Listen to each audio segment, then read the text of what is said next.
Hello there, Twitch and YouTube. It's been a while since my last stream. Um, it's been a while since mostly nothing has been happening of uh, interest. I tried to track down the um, the bugs that resulted in weird behaviors in the physics system. Um, since I implemented the visual debugging last time, which I'll show in a minute, I've also tried to implement another physics impulse solver. Um, but yeah, it turned out that the old physics solver works completely as intended.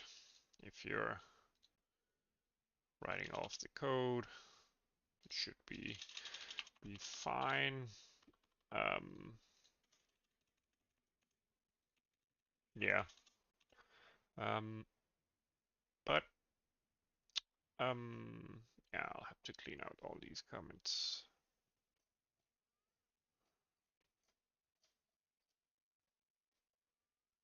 Um,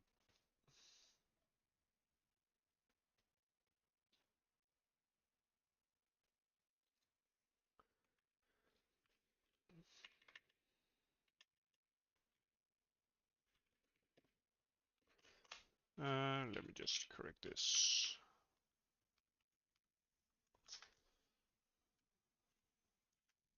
Here we go. Yeah.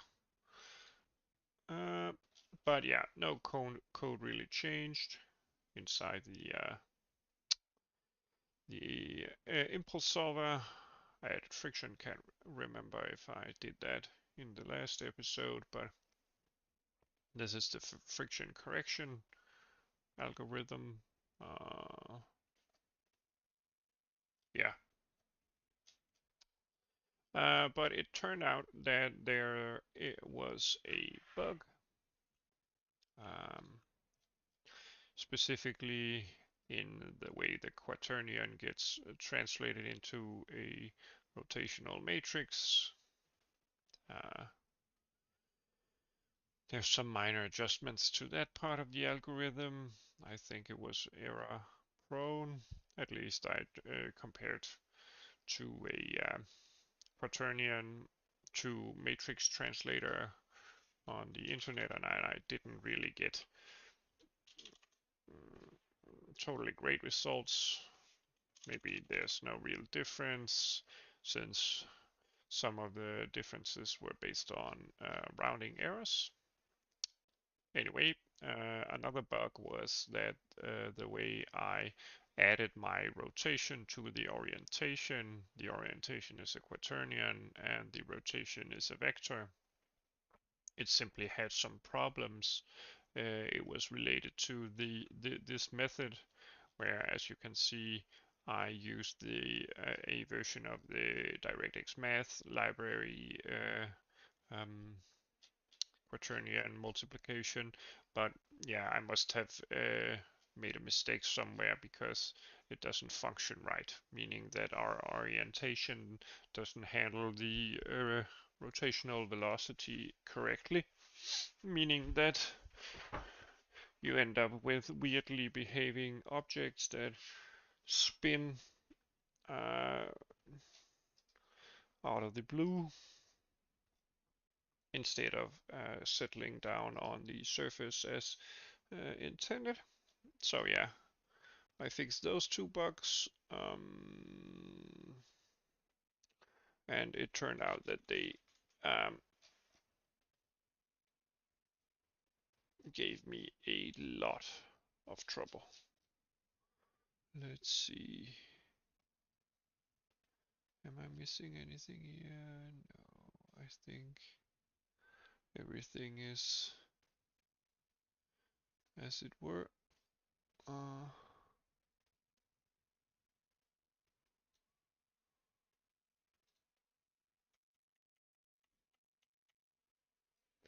Uh, but anyway, let me show you the results.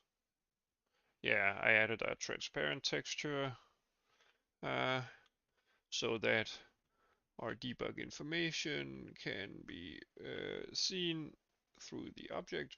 As you can see, the 4 contact points and the relative contact position from the center represented by the specific vector gets drawn to the object, and if I slam it into the wall, it behaves quite nicely. I can drop it down, and it also behaves like a cube. So yeah, there are still some bugs, especially when the objects start rotating too much. They are kind of hard to slow down. Um, yeah, so there are some stability issues with other shapes. Um, there's still some problems. It might be related to the inertia tensor. Let me just try dropping this down. As you can see, we do have an a bug of sorts. Yeah.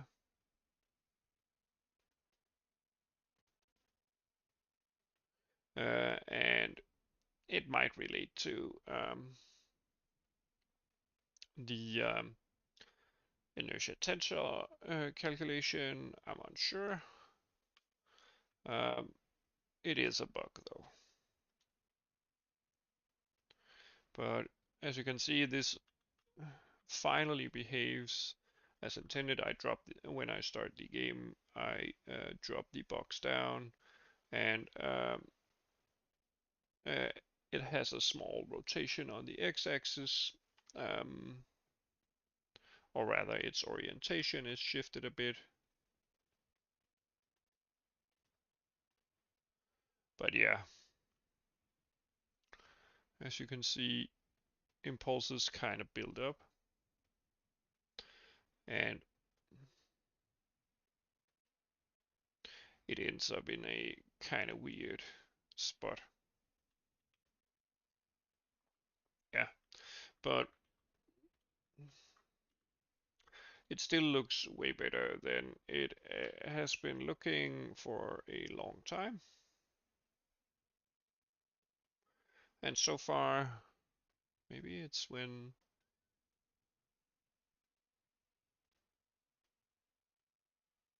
maybe it's when the box actually rotates.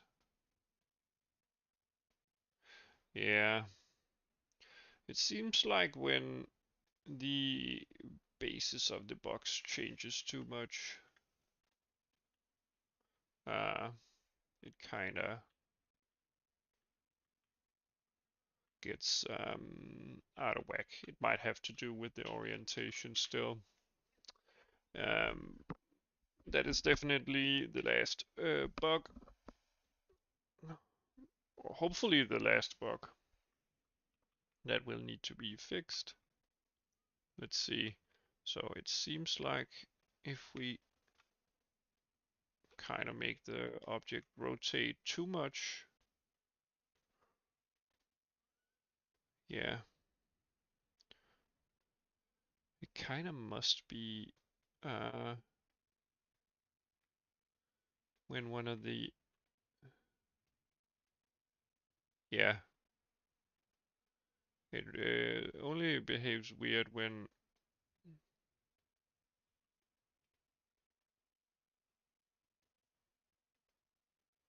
and it ends up being skewed a bit as well.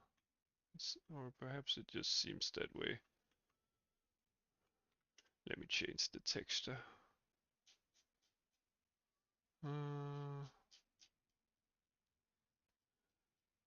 But yeah, that's the last bug, I think, in the physics system, which is great because I've been working on this for over a month now. And it would be really nice to be able to move on to something else, perhaps some more rendering, maybe build in a level editor. I'll of course have to scale out the physics system so it's able to handle more objects than just a single object, but yeah, we will do that eventually. Let's see. So if we do like that, we will see if we get any warping.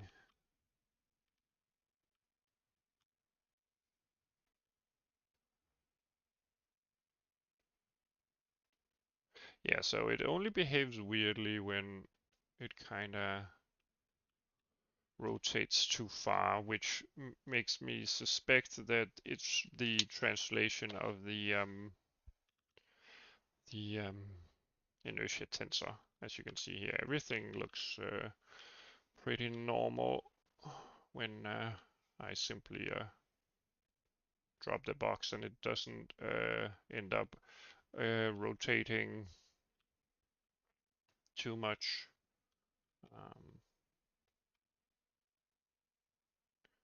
Yeah, yeah, it definitely. I'm 99% sure that it relates to the orientation of the box going um, sort of awry, and maybe the inertia tensor thereby going a bit awry. But yeah, I'm pretty happy that it started behaving like a box and kind of settles on the 4 contact points whenever it drops down and lands at the floor. Um, yeah, it hasn't been looking that normal until now, so I'm glad I found the 2 bugs. Yeah, you can see it's like it behaves sort of normal and then it just kind of like gets a weird angle and then it doesn't really settle in correctly. Yeah, so I'll have to uh, look into how the inertia tensor reacts whenever I rotate it. I wonder if I can set up a test case. 3D rotation, quaternion.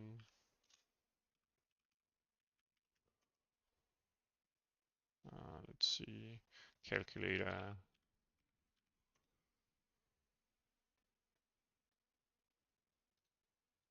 I think it's this one, yeah. So let's do it in degrees. And we want a rotation of perhaps not 90 degrees, but 135. So we want a quaternion that looks like that. We have the I and we do uh,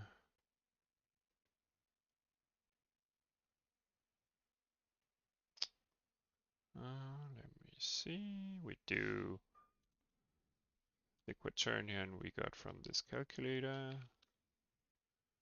The last component, then the x component here. Let's see. It should behave weirdly right out the gate. Yeah.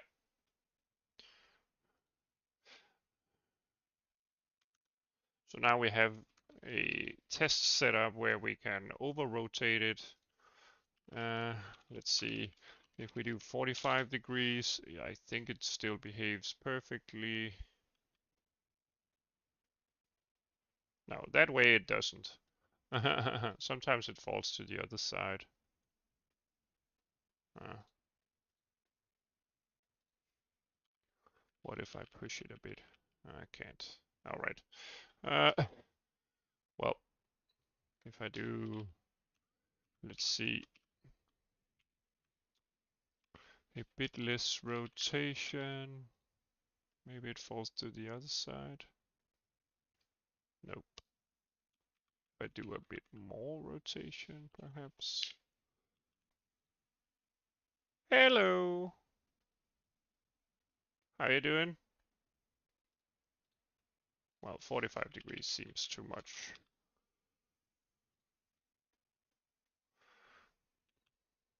And that looks fine. So yeah, whenever it rotates too much, something happens either to the transform. I don't think it's the... Hello. I'm pretty good.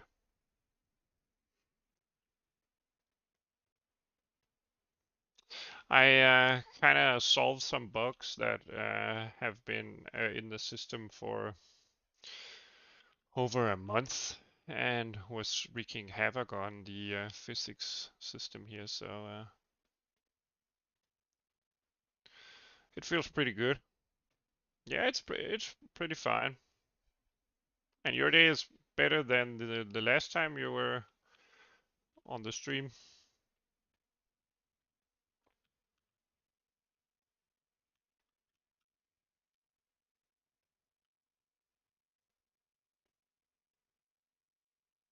That also looks pretty fine.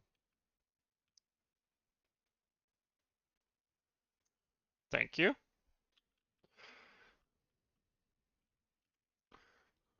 There are still some bugs I need to fix. Oh, that's good. Great to hear, man.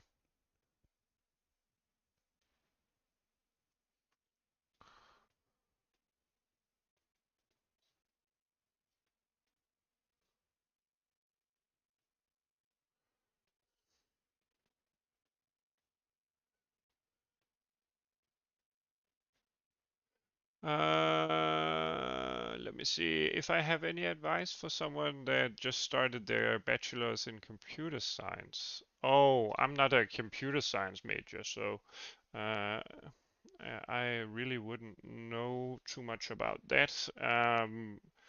I simply just do stuff self-taught, but definitely do your math. I'd say math is really important, and perhaps learn a low-level language like C. Get really good at C, and then you probably will be able to do most things in computer science.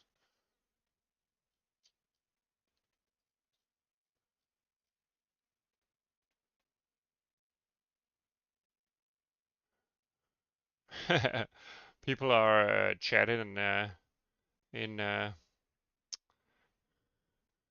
both on YouTube and Twitch, and I'm sorry, but it doesn't seem like you can see each other's answers or questions. Um,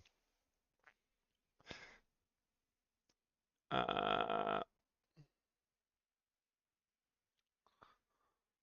Robin Mahood, do you have any advice for someone who just started at their bachelor's in computer science?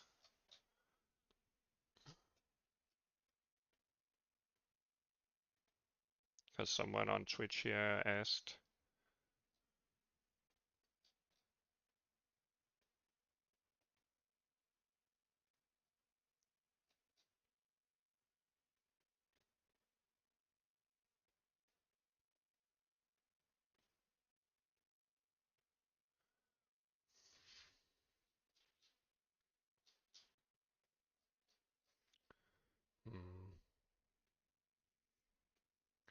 Of course, no problem.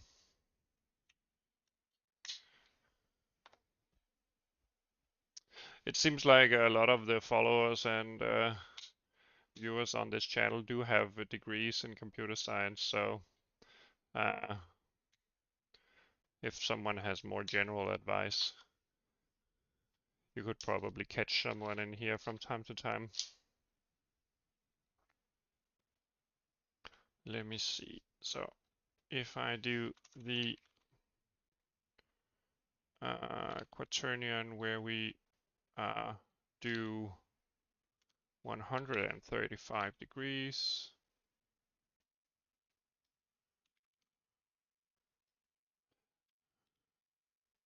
oh, did I already copy paste it? Yeah, I did.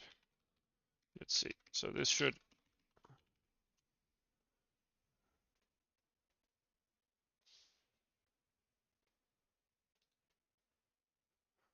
Robin Mahood suggests diagram and thinking planning before implementation.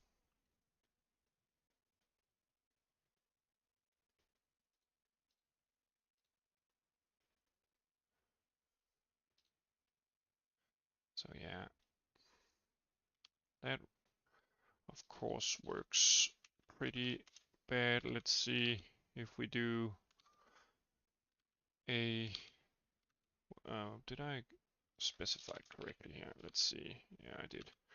So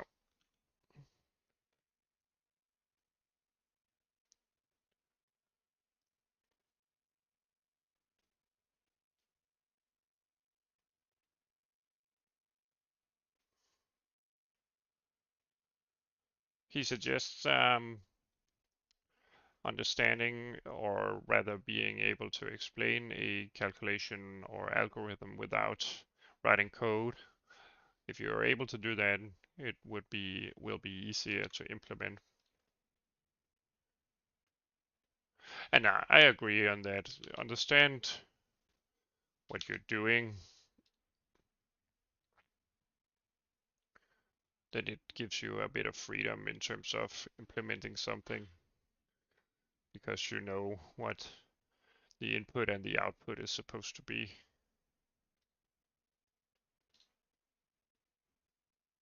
I can't say I followed that advice. I'm more of a tinkerer, and that means I kind of have to see how things work out.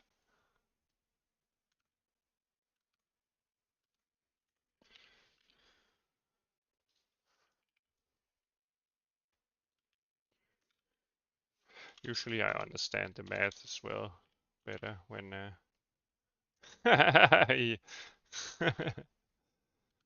well,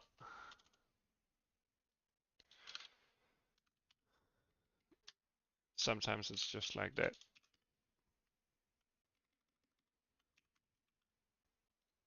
Yeah,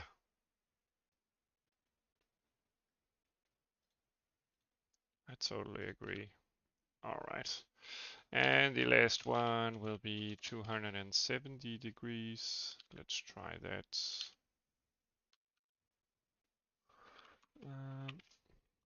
I suspect it will still behave weirdly, but I'm not sure. Maybe it falls to the ground correctly and then we have no problem.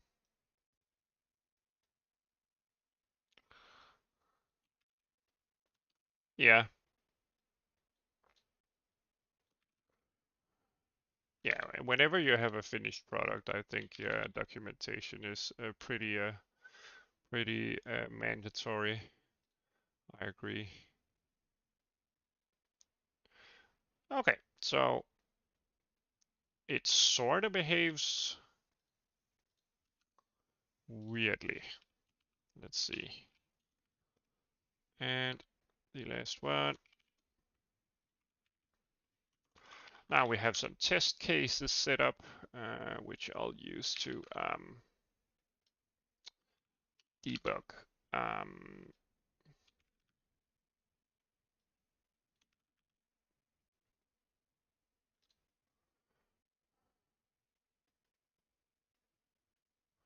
All right, whenever it is oriented, let me show you. Gravity is applied in um, um, in the Euler integration step. So it's stored as acceleration, constant acceleration on all objects. Um, and the force is of course a linear force that is applied. You calculate it in terms of the mass um, and add other forces, and you have a total of linear force, which also gets translated into velocity during integration. So basically, whenever there are no other forces, only gravity is applied to the object, and it's a linear force since it simply just pulls the object down. Then it's translated into velocity on the object. During this step, it's basically just a vector of the force that gets scaled by the time step and added to the velocity.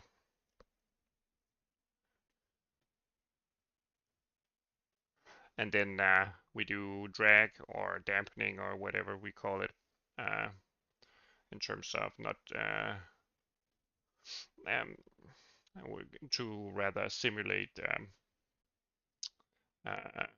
air friction and so forth. So yeah, these two lines here are basically gravity getting applied.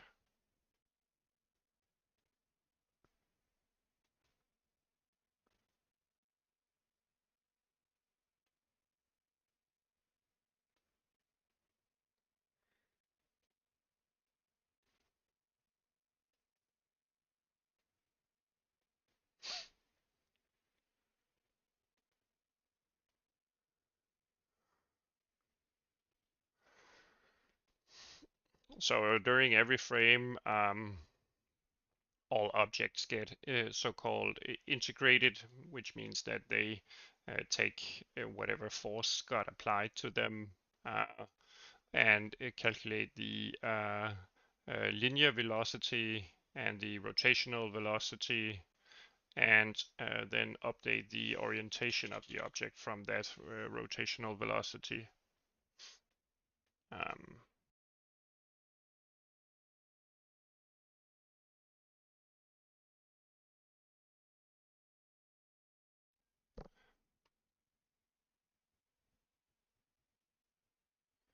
um, yeah, the velocity is in object, rather world space coordinates, meaning that a velocity of a downgoing motion will be pulling the object down no matter what, no matter how it's oriented. Since the orientation doesn't affect the linear part of the motion anyway. As you can see, there's no multiplication by the orientation in terms of the linear acceleration. It's simply just um, directly applied. And since the position is updated from the velocity as well, not angular position, orientation.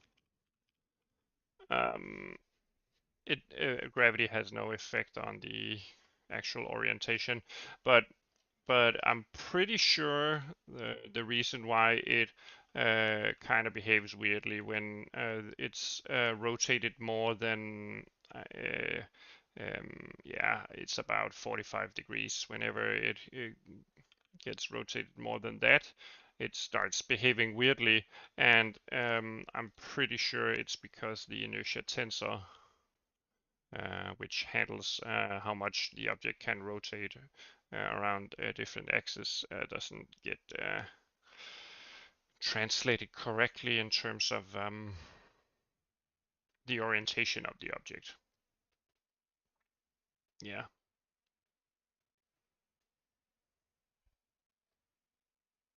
But that's fairly easy to fix. So it will just take a couple of months. No, I think I can do it somewhat fast. All right. I'm gonna segment this video in terms of the YouTube series, since I'll be having a short dinner break. Um, um, I'll be back.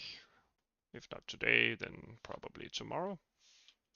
Um, but yeah, I just wanted to celebrate that things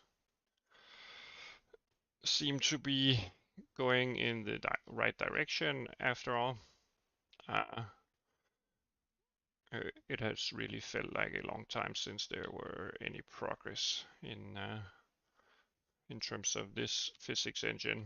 Since I've been really messing around with different engines. I use the game physics engine cookbook implementation and the Ian Millington, I think, Cyclone implementation, and neither of them really worked how they were supposed to. So it was some generalized bug that didn't relate to the implementations of the actual physics, but yeah, turned out to be a couple of really annoying bugs. Yeah, but hopefully I'll be seeing you around in terms of the next installment, or just if you want to hang out. Feel free to comment, like, or subscribe, follow on Twitch, or here on YouTube. I'll be seeing you around, hopefully.